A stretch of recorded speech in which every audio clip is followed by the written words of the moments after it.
예, 하나님의 말씀은 룻기서 1장 1절에서 5절까지 말씀입니다. 구약성경 룻기서 1장 1절에서 5절까지입니다. 우리 같이 읽겠습니다. 사사들이 치리하던 때에 그 땅에 흉년이 드니라. 유다 베들레헴에 한 사람이 그의 아내와 두 아들을 데리고 모압 지방에 가서 거류하였는데 그 사람의 이름은 엘리멜렉이요 그의 아내의 이름은 나오미요 그의 두 아들의 이름은 말론과 기련이니 유다 베들레헴 에브라 사람들이 더라. 그들이 모압 지방에 들어가서 거기 살더니 나오미의 남편 엘리멜렉이 죽고 나오미와 그의 두 아들이 남았는데 그들은 모압 여자 중에서 그들의 아내를 맞이하였는데 하나의 이름은 오르바요 하나의 이름은 룻이더라. 그들이 거기에 거주한 지 10년쯤에 말론과 기륜 두 사람이 다 죽고 그 여인은 두 아들과 남편의 뒤에 남았더라. 아멘. 아멘. 네, 할렐루야. 네, 오늘은 즐거운 성탄절입니다. 우리가 성탄절이 12월 25일이라는 것은 성경에는 없는 날짜입니다. 만약에 있으면 성탄일 그래야 되는데 성탄절 그러고 있는 것은 절기를 의미하기 때문입니다.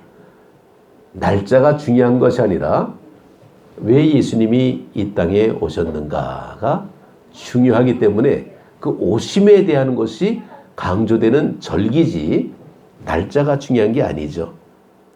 근데 어쩌다 보면 가끔 이단들이 성경에도 없는 12월 25일이 왜 성탄절이냐 그러면서 딴지를 걸 때가 많습니다. 그러면 말을 잘 해야 됩니다. 우리는 성탄일이 아니라 성탄절이다. 자, 오늘 말씀을 보게 되면 유대 땅 베들레헴에 엘리멜렉과 나오미라는 믿음 좋은 부부가 살고 있었습니다. 오늘 성탄절에 왜 유대 땅 베들레헴에 있는 엘리멜렉과 그 아내 나오미에 대한 얘기를 시작할까 하는 거예요. 성경에 많은 사람이 나오는데 그 중에 이름이 등장을 하면 아, 그렇구나 그런 의미가 있다라는 겁니다. 그렇지 않으면 이름이 안 나와요. 이름이 나오는 이유가 있습니다. 그런데 그 베들레헴 땅에 흉년이 들자 이 엘리멜렉은 식구들을 데리고 베들레헴을 떠납니다. 떠나는 이유는 흉년이 들었기 때문이죠. 그런데 그가 가는 곳이 어디냐면 하나님을 믿지 않는 이방 땅, 우상 숭배하는 모압으로 이사를 가게 됩니다. 자, 성경에는 그 이름이 언급되고 있습니다. 엘리멜렉. 자, 그러면 우리는 이 사람의 이름이 왜 등장을 할까 하는 거죠. 히브리 말 가운데에 익숙하게 듣는 말들이 있습니다. 바로 그것은 엘리라는 얘기예요. 나의 하나님, 나의 하나님, 어찌하여 나를 버리시나이까. 엘리, 엘리 나바사박다니. 엘리는 나의 하나님을 의미하고 있습니다. 그러면 멜렉이라는 것은 무슨 의미냐? 멜렉은 왕을 가리키고 있어요. 그러니까 엘리멜렉은 뭡니까? 나의 하나님은 왕입니다. 이걸 의미하고 있는 거예요. 그럼 이 사람은 이름값을 해야지. 우리가 성경에 보게 되면 또 아비멜렉 그런 이름도 나오죠. 이 아비멜렉 그러면 아비는 아버지는 멜렉 왕이시다. 이런 의미가 있습니다. 사실 아비멜렉은 그랄 왕이죠. 또 이제 기도원의 아들도 이제 엘리멜렉, 아비멜렉이긴 하지만은 우리는 이 엘리멜렉, 정말 나의 하나님은 왕이시다. 이 이름을 지켜야 되는데 흉년이 들었다고 모압 땅으로 하나님을 믿지 않는 곳으로 이사를 가고 맙니다. 자, 1절의 상황이 너무나도 이상하게 시작이 됩니다. 왜냐하면 이때가 어느 때냐면 사사시대라는 거예요. 자, 사사시대는 하나님께서 직접 그들을 치리하고 통치하고 돌봐주는 시대입니다. 그래서 그들은 왕이 없었어요. 그 왕은 언제 나오냐면 사사기 이후에 나오게 됩니다. 사무엘에 의해서. 자, 그러니까 사사시대는 한마디로 말하면 하나님께서 직접 사랑해주는 그런 때인데, 반대로 얘기하게 되면 하나님의 말씀을 어깃장 놓고 자기 멋대로. 그래서 이 사사시대 특징은 그때는 이스라엘에 왕이 없으므로 사람마다 자기 소견에 옳은 대로 행하였더라. 이게 사사기시에 나오는 뜻입니다. 사람들이 자기 소견에 옳은 대로라고 표현하고 있습니다. 그 틀린 말은 아니에요. 맞는 말 같은데 사람마다 다 다르다는 거죠. 똑같은 상황이 벌어질 때에 누구는 동쪽으로 가고 누구는 서쪽으로 가고 틀린 거 아닙니다. 그런데 다르다는 거예요. 하나님께서 말씀함으로 말미암아 하나님의 뜻대로 믿음으로 기도하고 버텨야지 흉년이 들었다고 이사를 갑니까? 가지 말아야 할 곳을 떠난 이 엘리멜렉의 가정은 그때부터 아주 불행의 시작이 됩니다. 믿음을 저버리는 큰 실수를 벌린 이 엘리멜렉의 가정은 모압 땅에 가서 정말 먹을 것은 있을 수 있지만은 하나님 앞에 예배드릴 장소 공간이 없습니다. 또 그 땅에는 기도드릴 장소도 없어요. 그러다 보니까 예배도 안 드리고 기도도 안 드리고, 그럼 뭡니까? 하나님이 심판하시는 거예요. 그래서 엘리멜렉은 모압 땅에서 죽습니다. 그런데 그만 죽는 게 아니에요. 그의 두 아들이 있었습니다. 그 두 아들 말론과 기료도 역시 마찬가지로 아버지 따라서 모압 땅에서 죽고 맙니다. 이게 룻기서에 나오는 얘기예요. 자, 오늘 볼 때에 이 상황을 보게 되면 가지 말아야 할 곳을 갔다라는 겁니다. 그래서 뒤늦게 나오미가 깨닫게 된 거예요. 아, 잘못됐구나. 다시 돌아가자. 다시 돌아가자. 그래서 두 며느리를 부르고, 자, 너희들은 모압 사람들이니까 여기 남아서 재가를 하든지 그냥 너희들 마음대로 살아라. 나는 내 고향으로 돌아가겠다. 그럴 때에 이 룻은 아닙니다.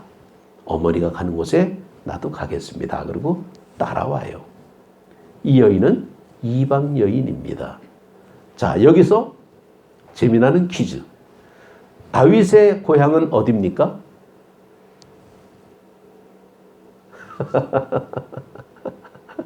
갑자기 다윗은 목동이었지. 아마 풀밭이 고향일 거야. 다윗의 고향이 베들레헴입니다. 왜냐하게 되면 이 나오미가 이 자기 며느리 룻을 데리고 베들레헴에 갔을 때에 거기서 누구를 만납니까? 보아스를 만나게 됩니다. 참 어떻게 보게 되면 이 엘리멜렉은 정말 하나님은 나의 왕이다 라고 고백하면서 하나님의 은혜에서 어떻게 하든지 버텨야 되는데, 그때 당시는 사사 시대가 되다 보니까 사람들이 다 잘난 체하고 있는 거예요. 자기 멋대로 사는 겁니다. 그러니까 에비멜렉도 분위기에 휩쓸려 버린 거예요. 그래서 떠나지 말아야 할 곳을 떠난 어리석은 선택이 그로 하여금 죽음을 맞이하게 됩니다. 자, 지금 시대가 어느 시대입니까? 코로나 시대라고 얘기하죠. 참 눈에 보이지 않는 바이러스 때문에 얼마나 지금 힘듭니까? 아직도 여전히 마스크를 쓰고 있잖아요. 그럼 우리는 정말 어떻게 하든지 방역을 하고 어떻게 하든지 우리는 정말 그 힘을 길러서 내성을 길러서 우리는 이 병균을 극복해야 되는데, 이 바이러스, 이 코로나 때문에 교회가 아주 그냥 예배도 못 드리게 되고 막 이제 모이지도 말라 그러고 이러다 보니까 점점 믿음이 흔들리게 됐다라는 거죠. 떠나지 말아야 할 교회를 떠난 사람들이 됐다라는 거예요. 어쩌면 엘리멜렉은 우리 같은 사람들입니다. 믿음 좋은 사람이었죠. 그런데 그 엘리멜렉이 이제 모압으로 가서 그렇게 죽고 난 뒤 얼마 뒤에 보니까 베들레헴에 풍년이 들었다라는 소식이 들려지게 됩니다. 이게 한 10년쯤이라고 나와요, 성경에. 10년만 좀 참았으면 다시 풍년이 올 텐데 이걸 참지를 못한 거죠. 자, 하나님께서 코로나 때문에 우리의 믿음이 훼손된다면 얼마나 우리가 참 창피한 믿음을 가지고 있습니까? 공중나는 새도 먹이시는 하나님인데 들에 핀 백합화를 정말 입히시는 하나님의 모습인데 오늘 있다가 내일 아궁이에 던져지는 들풀도 하나님이 이렇게 입히시거든 하물며 너희일까 보냐 믿음이 작은 자들아. 오늘 우리는 베들레헴을 떠나면 안 됩니다. 베들레헴은 우리의 고향 나주 안디옥 교회입니다. 할렐루야. 얼마 전에 나주연합회 그 기독교연합회에서 이제 잠깐 회의가 있어서 모임을 가졌는데 이번에 연합회 회장이 북문교회 목사님 되셨어요. 근데 그분이 얘기하는 가운데 우리 교회를 얘기할 때 안디옥 교회 목사님 그러더라고요. 그래서 안디옥 교회가 아니고 나주 안디옥 교회입니다. 그랬더니 아차 안디옥 교회 그러면 사도 바울 있는 교회죠? 그러더라고요. 우리 교회가 사도 바울이 있는 교회래. 안디옥 교회는요 수백 개가 됩니다. 지명이 붙어야 돼요. 그래서 저는 공식적으로 항상 어디 가도 나주 안디옥 교회라고 꼭 얘기합니다. 우리 감리교회도요 정읍에도 안디옥 교회가 있어요. 정읍 안디옥 감리교회. 우리는 나주 안디옥 감리교회입니다. 우리는 왜 이곳이 베들레헴이냐? 베들레헴, 베트라는 것은 집이에요, 집. 우리가 벳엘 그러잖아요. 벳엘 그러면 무슨 집입니까? 하나님의 집. 엘 하나님이잖아요. 베들레헴. 이건 바로 뭐냐면 떡집이라는 겁니다. 오늘 여러분들에게 떡 하나 줄 거예요. 떡집에 잘 오셨습니다. 떡은 뭘 의미하냐면요. 생명을 의미하고 있어요. 너희가 떡으로만 살 줄 아느냐? 하나님 입에서 나오는 모든 말씀으로 살 것이라. 베들레헴은 이렇게 아름다운 곳이고 너무나 좋은 곳입니다. 그런데 왜 하나님께서 이 베들레헴에 기근이 들게 했을까라는 거예요. 왜 우리가 사는 현장에 어려움이 왜 생기냐는 겁니다. 요 며칠 새 정말 눈 폭탄을 맞았어요. 눈 뜨기로 하니까 눈이야. 아, 이거 안 되겠다. 이거 우리 교회 차단하려면 눈 치워야 되는데. 새벽부터 나가서 눈 치웁니다. 돌아서니까 또 쌓여. 포기해서 에이, 들어가자. 이따가 치워야지. 그래서 오후에 또 치웠습니다. 그때 밤에 또 내렸어. 또 그대로야. 아니 세상에 누군 무슨 눈 치우러 태어난 사람 같아. 당신은 눈 치우러 태어난 사람. 눈이 참 이렇게 많이 오고 정말 굉장히 많이 왔다 그러잖아요. 이쪽 호남 쪽에. 눈이 오게 되면요. 옛날에는 참 좋았어요. 강아지처럼 그냥 탁 뛰어다니고 눈 맞고 다니고 얼마나 좋아. 근데 지금은요. 눈 오게 되면 걱정부터 생겨. 길 미끄러운데. 눈 치워야 되는데. 낭만은 사라졌어요. 사고가 많이 나잖아요. 그러나 어떡합니까? 겨울인데 탓할 필요가 없습니다. 왜 눈이 오냐고. 우리는요. 약과예요. 저 미국 보니까 어마어마해. 거기는 눈 폭탄이 아니라 눈 미사일이 떨어지는 것 같아. 거기는. 우리보다 더합니다. 왜 그러냐? 얘기할 수가 없어요. 그냥 그게 자연의 현상이라 그러잖아요. 그러면 어떻게 치우면 되죠. 뭐까지 좀 피곤해도 뭐냐 좀 치우면 됩니다. 그거 짜증낼 일이 아닙니다. 사사시대 특징은 뭡니까? 그때의 이스라엘의 왕이 없으므로 사람마다 자기 소견에 옳은 대로 행하였더라. 참 사람 사는데 어떤 기준이 있고 어떤 원칙이 없으면요 소란합니다. 서로 잘난 체예요. 서로 큰 소리쳐. 초등학교도요 반장 뽑고 회장 뽑고 다 뽑잖아요. 이유가 뭡니까? 그만큼 질서를 유지하기 위해서 그렇다라는 거죠. 그러니 이스라엘 백성들이 사는데 왕이 없다고 자기 멋대로 살고 있다는 겁니다. 그러다 보니까 결국은 뭐냐? 흉년이 들 수밖에 없다라는 겁니다. 하나님의 심판이 임할 수밖에 없는 거죠. 그래서 그들은 이름만 신앙인이지 마음과 생각은 불신앙에 젖어서 아이고 여기다가 굶어 죽겠구나. 여기다가 망하겠구나. 그냥 지레짐작하고 겁먹고 빨리 먹을 것 찾아서 있는 대로 가자라고 간 곳이 우상 섬기는 땅으로 갔다라는 겁니다. 우리는 어려울 때 교회를 떠나면 안 됩니다. 어렵기 때문에 떠난다 그런 사람도 있어요. 이해는 됩니다. 사람마다 소견이 옳기 때문에 이해는 돼요. 그러나 돌아와야 돼요. 갈 수 있습니다. 그러나 나오미처럼 돌아올 수도 있을 것입니다. 나오미는요, 자신은 나오미라 그러지 말아라. 나를 말하라 그러라고 자기가 그렇게 고백합니다. 이 나오미라는 이름은요, 기쁨이에요, 기쁨. 근데 마라는 뭡니까? 쓴물이에요, 쓴물. 괴로운 겁니다. 그러니까 나오미의 팔자는 과부가 됐잖아요. 자기 아들도 먼저 보냈어요. 이게 참 세상에서 가장 힘든 게 자식을 앞세우는 거라 그러잖아요. 그래서 가슴에 묻잖아요. 얼마나 억울하고 힘들고 피곤하겠어요. 나오미? 기쁨입니까? 이게 마라요, 마라. 그러나 하나님은 마라의 쓴물도 단물로 바꿔주시잖아요. 나오미에게는 뜻밖에도 룻이라는 며느리가 있었습니다. 별로 인정받지 못하는 다문화 사람이에요. 유대인들이 싫어하는 사람입니다. 왜냐하면 이 모압 족속들은요, 다 좀 이렇게 나쁜 것을 인식돼 있잖아. 모압, 암몬 이런 족들이 다 아브라함의 조카. 그래서 이 모압에 대한 어떤 모습은 별로 이미지가 안 좋은데, 근데 실제로요, 지금 모압 땅이 어디냐면 지금의 레바논 쪽입니다. 근데 참 진짜 좋아요. 레바논에 가봤는데 진짜 풀밭 많고 진짜 살기 좋더라고요. 근데 살기 좋으면 뭐합니까?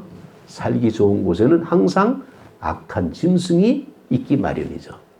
목마른 사슴이 시냇물을 찾는데 거기에는 사나운 짐승이 목숨 노리고 있는 것처럼 좋은 곳은 항상 나쁜 것이 있습니다.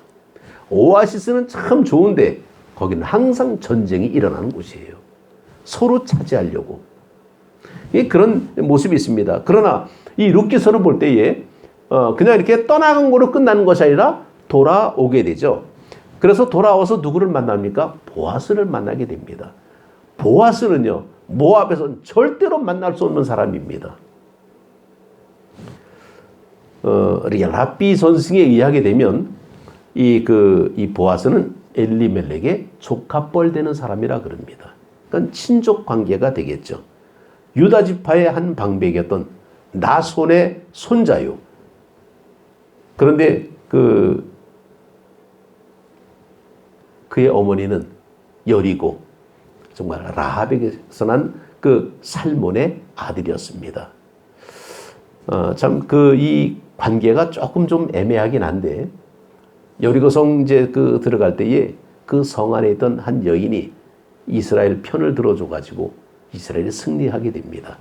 그때 그 여인이 바로 라합이죠. 이 여인도 다문화 사람이에요. 따지면 가나안 사람입니다.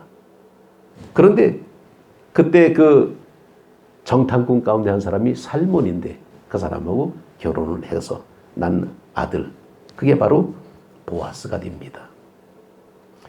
그러니까 어떻게 보게 되면 참 하나님의 족보의 역사는 정통이라기보다는 이방 여인이 등장을 하면서 유대인들을 부끄럽게 만들어버리고 있어요. 그들은 내가 아브라함의 자손이라고 큰소리 칠 수가 없는 게 살짝 이방 여인들이 들어오는 것을 볼 수 있습니다. 다말도 이제 이방 여인인데 들어오게 되잖아요. 이런 모습이 이렇게 들어오게 됩니다. 그래서 이 보아스는 그에게는 힘이 있다라는 의미를 가진 사람인데 얼마나 착한 사람인지 정말 이렇게 추수할 때에도 이렇게 보니까 가난한 사람들이 먹을 게 없으니까 떨어진 이삭 줍기를 많이 합니다. 그들을 위해서 남겨놔라라는 게 보아스예요. 이게 유대인들의 관습입니다. 사람만 먹는 게 아니라 짐승들도 같이 먹게끔 일부러 더 이렇게 흩어놓고 남겨놓고 이제 그렇게 됩니다. 그런데 가만히 보니까 거기 한 여인이 있는데 굉장히 정말 신실한 그 시어머니를 잘 봉양하는 정말 그런 여인이 있습니다. 그래서 하인들한테 야, 저 사람들 더 많이 먹게끔 더 많이 이렇게 남겨놔라. 이제 그럴 정도로 아주 재력이 있는 그런 사람인데 보아스는 신앙 있는 아주 지도자였습니다. 하나님의 역사는 바로 여기서 나타나게 됩니다. 이 보아스하고 룻이 결혼해서 오벳을 낳게 되는데 이 바로 오벳이 정말 다윗의 증조부가 됩니다. 이 하나님의 섭리 속에서 보아스를 만난 곳이 바로 이 베들레헴의 모습인데 그래서 결국은 다윗은 베들레헴에서 출산하게 되는 것을 우리가 볼 수 있죠. 이 보아스를 우리는 이 세상의 죄를 속량하시려고 오신 예수 그리스도를 상징하고 있다라고 얘기하고 있습니다. 보아스를 만나는 순간에 룻은 완전히 삶의 모습이 바뀌어버리고 맙니다. 죽을 수밖에 없는 인생의 모습인데 보아스를 만남으로 그는 그와 결혼하게 되고 새로운 생명을 얻게 되고 그냥 아름다운 출발을 하게 되는 것을 볼 수 있습니다. 그래서 이 나오미 모녀와 보아스의 만남은 정말 모압이 아니라 베들레헴에서 일어났다는 사실을 우리는 기억해야 됩니다. 다시 말해서 베들레헴으로 돌아왔다라는 그 사실은 주님과의 첫사랑을 회복한다라는 의미를 가지고 있어요. 그래서 우리는 하나님의 교회, 바로 영적인 베들레헴에 우리는 찾아와서 다시 회복해야 됩니다. 우리가 가진 사명의 자리, 우리가 가진 사역의 자리, 코로나로 인해서 흩어졌던 우리의 모습이지만은 다시 베들레헴으로 찾아와야 됩니다. 그래서 예수님의 육신의 부모 요셉과 마리아도 때가 돼서 아이를 낳게 될 때에 정말 호적하러 각자 고향으로 가라. 그럴 때에 고향으로 오게 됩니다. 그래서 베들레헴에서 이제 결국은 예수님이 탄생하게 되는 것을 우리가 볼 수 있습니다. 이 성탄의 이 아침, 정말 우리는 이 베들레헴에서 예수님이 탄생하셨죠. 이 베들레헴은 바로 떡집이기 때문입니다. 예수님께서는 나는 생명의 떡이다 라고 말씀하셨어요. 그래서 우리가 이 베들레헴을 통해서 우리의 삶의 모습이 완전히 바뀌어진 것처럼 우리는 베들레헴을 떠나서는 안 되고 만약에 떠났다라면 다시 돌아와야 되는 이유가 있다라는 것을 분명히 압니다. 이 나오미도 돌아와야 정말 롯을 데리고 돌아왔지만은 와야 보아스를 만날 수 있는 것처럼 우리도 베들레헴에 돌아와야 주님을 다시 만날 수가 있습니다. 이 베들레헴을 기억하고 찾아온 사람은 이방 사람 동방 박사들이었습니다. 참 성경에 나오는 주인공 역할을 하는 사람들 중에는요 유대인만 있는 게 아니라는 거예요. 이방인들이 가끔 등장을 합니다. 다시 말해서 나그네 같은 사람들이 등장하고 있는 거예요. 정통이라는 것이 없습니다. 하나님이 정통이에요. 우리는 어떻게 보면 다 이방인 같은 떠돌이의 모습인데 그래도 우리는 바로 우리의 영적인 고향 베들레헴에 다시 돌아와서 다시 찾아와서 예수님을 만나듯이 정말 이 베들레헴에서 영적인 힘을 회복하고 하나님 앞에 영광 돌리는 그런 삶을 살아야 될 줄로 압니다. 그런데 이 베들레헴은 옛날에 치게 되면 베들레헴이 두 군데가 있었어요. 우리는 그것을 구별할 수 있어야 됩니다. 베들레헴이 두 군데, 성경에 두 군데가 나오는데 하나는 유다 베들레헴이 나오고 또 하나는 스불론의 베들레헴이 나옵니다. 그래서 옛날 사람들은 유다 베들레헴을 구별하기 위해서 여기를 에브라시라고 불렀습니다. 그래서 유대 땅 에브라함이 나옵니다. 에브라다야 하고 나오죠. 미가서 5장에 보게 되면 베들레헴 에브라다야 이렇게 나와요. 이 에브랏, 바로 이것은 유다 베들레헴을 가리키고 있는 겁니다. 우리는 바로 이것을 찾아와야 돼요. 바로 유다 베들레헴, 바로 나주 안디옥 교회입니다. 다른 데 가지 말고 하나님의 교회로 찾아와서 주님을 만나고 영적으로 회복하는 우리 모두가 되시기를 주님의 이름으로 축복합니다. 기도드리겠습니다.